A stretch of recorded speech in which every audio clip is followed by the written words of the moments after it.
बिस्मिल्लाहिर्रहमानिर्रहीम। Welcome to being accountant platform. मैं हूं आपका ट्रेनर मोहम्मद अली कालरू और आज हम स्टार्ट करने जा रहे हैं हमारा लेक्चर नंबर 6। आज के हमारे लेक्चर नंबर 6 में हम डिस्कस करेंगे what are the elements of accounting. So basically there are 5 basic elements in accounting: assets, liabilities, owner security, revenue and expenses. Assets means असासे, लायबिलिटीज मीन्स कर्जे, ओनर सिक्योरिटी मीन्स मालिक का खुद का पैसा, रेवेन्यू मीन्स कमाई, expenses means खर्चे। तो वन बाय वन डिस्कस करेंगे आज हम इन सारों को। स्टार्ट करते हैं एसेट से। So the first element in accounting is assets. So assets means the resources of the business are the commodities possessed by the business. For example, cash, land, building, inventory, ये सारे असासे हैं, ये सारे resources हैं। Resources होंगे तो आप business को अच्छे से रन कर पाएंगे। देयर आर सम बिजनेस जिनके पास अपने एसेट्स नहीं हैं और वो दूसरों के एसेट्स के थ्रू भी बिजनेस कर सकते हैं, लेकिन ये बहुत रेयर केसेस में होता है। अदरवाइज आप जो भी बिजनेस देखेंगे उनके पास खुद के एसेट्स जरूर होते हैं। सो रिसोर्सेज में आपके पास कैश आ जाता है। कैश दो तरह का हो सकता है, एक आपके हाथ में है कैश इन हैंड, और दूसरा आपका कैश एट बैंक हो सकता है, वो अमाउंट जो आपने बैंक में रखा हुआ है और उसके थ्रू आप सेल परचेज कर रहे होते हैं, किसी को पेमेंट कर रहे होते हैं या किसी से पेमेंट रिसीव कर रहे होते हैं बैंक के थ्रू। लैंड की बात करें तो ज़मीन, बिल्डिंग की बात करें तो वो इमारत जिसके अंदर आपके ऑफिस बने हुए हैं। इन्वेंट्री की बात करें तो वो चीज़ें जो आपने जमा करके रखी हुई है, स्टॉक के हैं, इन्वेंट्री जो आपने सेल करनी होती है। अब एसेट्स दो तरीके के होते हैं, करंट एसेट्स होते हैं और नॉन करंट एसेट होते हैं। करंट एसेट वो होते हैं जो साल या साल से कम अरसे के लिए हो। नॉन करंट एसेट वो होते हैं जो 1 साल से ज्यादा के लिए होते हैं, 2 साल, 3 साल, 5 साल के लिए चले। या फिर आप कह सकते हैं कि उनकी एक इन्फिनाइट लाइफ होती है, जैसे लैंड की हो गई, या फिर कुछ ऐसे एसेट होते हैं जो ज्यादा अरसे के लिए चलते हैं। तो पहले हम डिस्कस करते हैं करंट एसेट्स को। करंट एसेट्स वो जिनकी एज, जिनकी उम्र साल या साल से कम हो। अब कैश एक ऐसा एसेट है जो चेंज होता रहता है। मींस आपके पास एक कैश आया, आपने उसको यूज किया, फिर वो चेंज हो गया, तो ये कैश है जो बार बार चेंज होता रहता है। अब कैश दो सूरतें में होता है, आपके पास आपके हाथ में हो सकता है या फिर आपने कैश बैंक में रखा हुआ है। अगर हम बात करें अकाउंट रिसीवेबल की, अकाउंट रिसीवेबल एक ऐसा अमाउंट है जो आपको रिसीव होना है।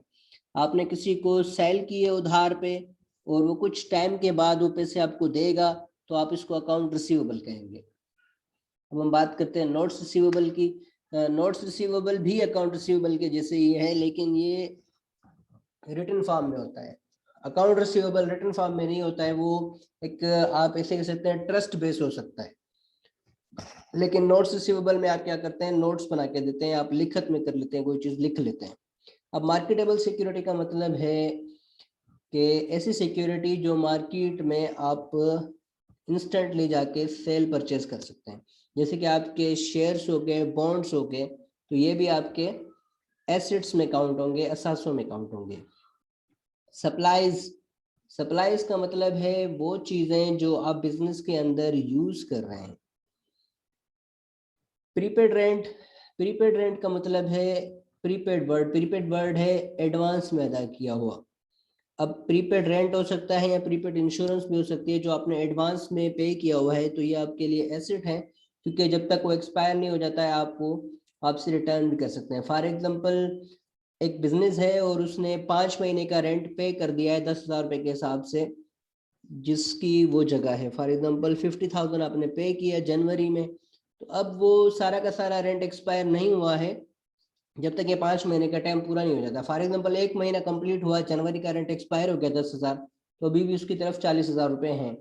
अगर आप उससे वापसी रिटर्न करना चाहें तो आप उससे रिटर्न कर सकते हैं कि आप हमें ये वापस कर दें अमाउंट। अब यहाँ पे कुछ लोग कंफ्यूज हो रहे होते हैं कि सर जो अमाउंट एडवांस में देते हैं वो वापस नहीं मिलता है। तो एक होता है सिक्योरिटी डिपॉजिट, वो अलग है, उसको इसके साथ मिक्स नहीं करना है। सो इस तरीके से आप एडवांस में रेंट भी पे करते हैं या एडवांस में इंश्योरेंस भी पे कर रहे होते हैं, तो ये आपका एसेट्स काउंट हो रहा होता है। अब हम बात करते हैं नॉन करंट एसेट्स की। तो नॉन करंट एसेट वो एसेट हैं जो 1 साल से ज्यादा चलते हैं, 2 साल, 3 साल, 5 साल, 10 साल भी चल सकते हैं या इससे भी ज्यादा चल सकते हैं। फॉर एग्जाम्पल लैंड की बात करें तो जमीन जो है वो उसकी इन्फिनिट लाइफ है, वो चलती रहती है। ऐसे कहें कि आपके पास जमीन जो है एक मुस्तकिल एसेट है। अब बिल्डिंग की बात करें तो बिल्डिंग डिपेंड करता है आपके इंफ्रास्ट्रक्चर पे। वो जो आपकी इमारत है वो 10 साल, 20 साल, 50 साल, 100 साल, 200 साल भी चल सकती है, डिपेंड्स कि बिल्डिंग किस तरीके से बनी हुई है। अगर हम बात करें मशीनरी की तो मशीनरी भी 1 साल से ज़्यादा ही चलती है, 5 साल, 10 साल। जैसे कि आपने देखे होंगे बड़े बड़े प्लांट्स होते हैं तो उनको मशीनरी में काउंट कर रहे होते हैं। या अगर आप फोटोकॉपी मशीन की बात करें तो वो भी 1 साल से ज़्यादा ही चलती है। Office furniture and fixture. Office furniture से मतलब है कि जिस ऑफिस में आप बैठ के काम कर रहे हैं वहाँ पे जो फर्नीचर पड़ा हुआ है, जैसे कि टेबल्स हो गई, चेयर्स हो गई, तो ये आपका ऑफिस फर्नीचर है। अब फिक्सचर किसे कहेंगे? फिक्सचर मीन्स ऐसी चीजें जो कहीं पे फिक्स हो। फॉर एग्जाम्पल आपका डोर हो गया, विंडो हो गई, तो ये क्या है? फिक्सचर्स हैं, ये फिक्स हैं। इक्विपमेंट्स जैसे कि आपकी कोई लेबोरेटरी होती है, वहाँ पे आपको इक्विपमेंट्स नजर आते हैं, या जो टूल्स होते हैं आप उनको यूज कर रहे होते हैं काम में, ड्यूरिंग आपके बिजनेस के टाइम, तो ये सारे इक्विपमेंट कहलाते हैं। व्हीकल, व्हीकल का मतलब है गाड़ी। अब गाड़ी भी ऑफ कोर्स 1 साल से ज्यादा चलेगी, 10 साल, 20 साल, 50 साल भी चल सकती है। The last point is accumulated depreciation of machinery and vehicle। तो accumulated वर्ड का मतलब है जमा करना, और डेप्रिसिएशन का मतलब है किसी चीज में कमी आना। अब ये एक ऐसा एसेट है जो आपके एसेट की लाइफ को कम कर रहा होता है, जिसको आप कॉन्ट्रा एसेट कहते हैं। अब एक्यूमुलेट का मतलब है कि हम इसको जमा कर रहे होते हैं। अब ये पॉइंट जब आगे आएगा तो मैं आपको ज्यादा डिटेल में समझाऊंगा। अब यहाँ पे सिर्फ मैं आपको इतना बता दूं कि आपके जो भी फिक्स एसेट होते हैं उनके ऊपर डेप्रिसिएशन आती है, और उस डेप्रिसिएशन को हम क्या कर रहे होते हैं? जमा कर रहे होते हैं। तो इसको हम कहते हैं एक्यूमुलेटेड डेप्रिसिएशन। अब जो भी आपके फिक्स एसेट होंगे उनके ऊपर डेप्रिसिएशन आती है। तो जब ये पॉइंट आगे आएगा तो मैं फिर आपको ज्यादा डिटेल में समझाऊंगा कि एक्यूमुलेटेड डेप्रिसिएशन है क्या और डेप्रिसिएशन क्या है। The next point we have liabilities. Liabilities means कर्जे, the claim of suppliers. The claim of suppliers of cash or commodities on credit up to his or balance due on the date. For example आप business कर रहे हैं और आपने कोई चीज किसी से उधार पे ली हुई है, तो आपने उसको पैसे बाद में लाजमी देने हैं, तो उसको हम लाइबिलिटी काउंट करेंगे। अब बड़े बड़े बिजनेस जो होते हैं वो सारा का सारा बिजनेस कैश बेसिस पे नहीं कर रहे होते हैं। जैसे कि हम पहले भी देख के आए थे, पढ़ के आए थे कि बिजनेस दो तरीके से हो रहे होते हैं, कैश बेसिस पे हो रहा होता है और दूसरा अक्रूवल बेसिस पे हो रहा होता है। तो अक्रूवल बेसिस पे जहाँ पे बिजनेस हो रहा होता है वहाँ पे लाइबिलिटीज क्रिएट हो रही होती हैं। अगर आपने चीजें उधार पे खरीदी और पैसे आप बाद में देंगे, दैट इज कॉल्ड लाइबिलिटीज। अब लाइबिलिटीज भी अगेन करंट होती हैं और नॉन करंट लाइबिलिटी होती हैं। ऐसी लाइबिलिटी जो आपको साल के अंदर अंदर पे करनी है तो आप इसको करंट लायबिलिटी कहेंगे। ऐसी लायबिलिटीज जो 1 साल से ज्यादा अरसे के लिए हो, नॉन करंट लायबिलिटीज उसको कहते हैं। जैसे कि आपने बैंक में से लोन लिया है 3 साल के लिए, 5 साल के लिए, तो करंट लायबिलिटीज में हमारे पास अकाउंट पेएबल है, नोट्स पेएबल है, इंटरेस्ट पेएबल है और इनकम टैक्स पेएबल है। अगेन अकाउंट पेएबल और नोट्स पेएबल में डिफरेंस ये है कि account payable on the trust basis है और नोट्स पेएबल रिटन फॉर्म में होता है। इंटरेस्ट पेएबल का मतलब है कि आपने बैंक में से इंटरेस्ट लिया है और वो इंटरेस्ट आपको पे करना है, जो it is called interest payable. Income tax payable means कि आपने इनकम अर्न की है और उसके ऊपर आपको एक टैक्स अदा करना है, वो अभी तक आपने अदा नहीं किया, तो वो इनकम टैक्स पेएबल में काउंट होगा और वो भी आपका लायबिलिटी में आता है। ओनर सिक्योरिटी की बात करें तो owner security means the claim of the owner of the business. Owner security means the claim of the owner of the business for his interest up to her investment after finalizing the expenses and revenue up to the date. For example, capital invested by the owner. अब owner security में दो चीजें आती हैं, capital और drawing.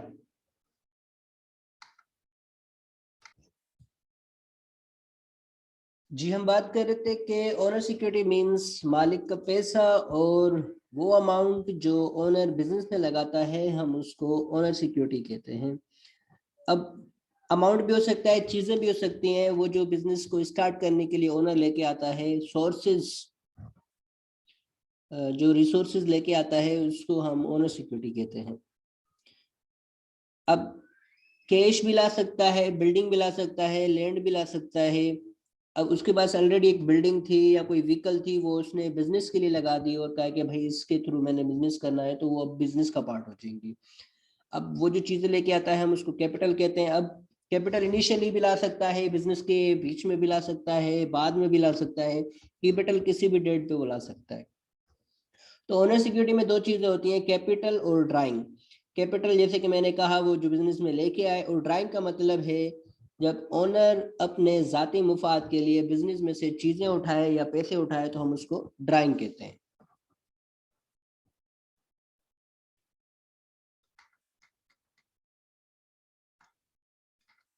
Let's talk about the revenues. Revenue means earning, income, kamai. Revenue means any type of income directly or indirectly of the business. For example, interest received, sale of goods, dividend received. अब business में जब हम कोई चीज cell करते हैं तो हमारे पास अमाउंट आता है, इनकम आती है।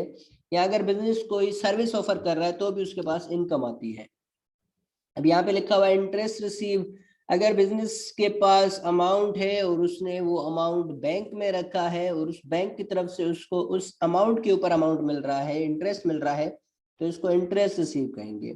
सेल ऑफ गुड्स का मतलब है जो चीजें बिजनेस में है वो उसको सेल कर रहा है, उससे जो अमाउंट आ रहा है उसको हम सेल ऑफ गुड्स कहेंगे। Dividend receive. अब बिजनेस क्या करते हैं कि इन्वेस्टमेंट करते हैं डिफरेंट पोर्टफोलियोज में या डिफरेंट सिक्योरिटीज में या डिफरेंट शेयर मार्केट में, फिर वहां से जो उनको जो अमाउंट मिलता है उसको वो डिविडेंड इनकम रिकॉर्ड करते हैं। अब रेवेन्यूज में आपके पास सेल ऑफ गुड्स हो सकती है, सर्विस इनकम हो सकती है, रेंट इनकम हो सकती है, इंटरेस्ट इनकम हो सकती है, एक्सेट्रा एक्सेट्रा। सो ये सारे चीजें मिलके आपके रेवेन्यू को बना रहे होते हैं।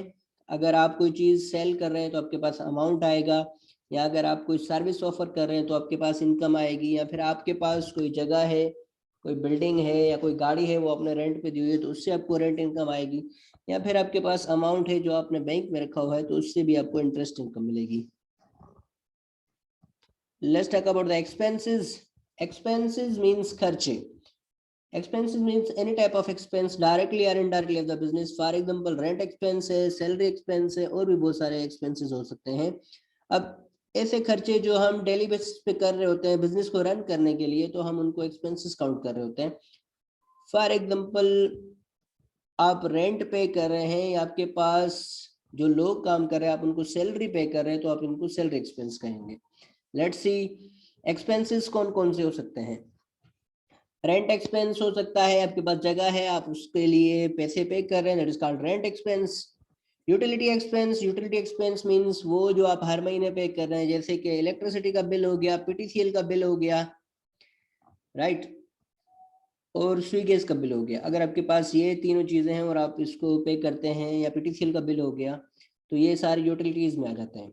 सैलरी एक्सपेंस मींस आप एम्प्लॉयज हैं आपके पास, आप उनको सैलरी पे कर रहे हैं। सप्लाईज एक्सपेंस, वो सप्लाईज जो आप बिजनेस के लिए यूज कर रहे हैं, तो आप जब परचेज करके आएंगे तो उसके लिए भी आपको पैसे देने होंगे। Marketing and advertisement expense, insurance expense. अब जो बड़े बड़े बिजनेस होते हैं वो अपनी मार्केटिंग करने के लिए जो पैसा पे कर रहे होते हैं, एडवर्टाइजमेंट के लिए पैसा पे कर रहे होते हैं, तो उनको हम एडवर्टाइजमेंट एक्सपेंस कहते हैं। अब इंश्योरेंस एक्सपेंस, इंश्योरेंस एक्सपेंस का मतलब है कि आप अपनी चीजों को इंश्योर करवाते हैं। जैसे कि जो बिजनेस होते हैं वो अपने गुड्स को या फिर अपनी व्हीकल्स को इंश्योर करवाते हैं कि अगर कोई हादसा हो जाता है तो फिर इंश्योरेंस कंपनी उनके लिए वो बनवाएगी या उनके लिए वो पे करेगी, तो उसके लिए जो आप अमाउंट पे कर रहे होते हैं आप उसको एक्सपेंस कहते हैं। Depreciation expense.